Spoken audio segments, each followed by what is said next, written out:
So, ito na yung ating solar CCTV guys. Napakalaki niya guys. Ayan. Ganyan yung itsura niya guys. May panel. Ayan. Buksan natin na. Unbox natin ito.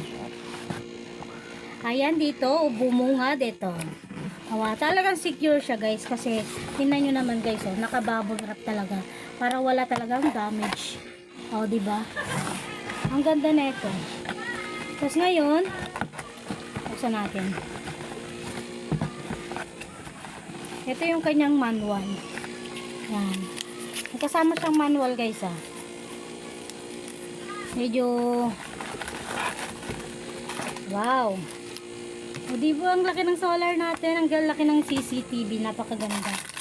Ito nga pala guys. Ayan. Tapos andito yung pinaka panel niya. May kasama pang tornilyo Ang ganda niya.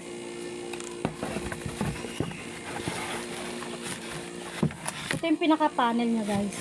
Ayan, talagang tingnan nyo, meron pa siyang pinaka-foam sa loob. Diba? Para talagang secure. Ito yung pinaka-panel niya guys. Ayan, lapag lang natin ng konti.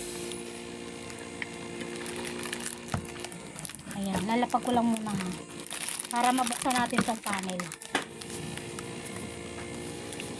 Ito yung binibilad sa araw para ano. O, diba? Wow, ang ganda yan na itong ating solar CCTV. Ayan guys. Kaya kung naghahanap kayo ng solar CCTV, ilalagay ko po sa baba ang link. Mag-check out na kayo. Ayan, grabe. Talagang kitang-kita nyo na secure ang kanyang ano, diba? Ayan, ito yung pinaka-panel niya guys. Ito yung CCTV natin. Tapos ito. Ayan, para may kabit siya ng maayos. Ayan, may mga manual. May manual, may tornilyo para may kabit siya ng maayos.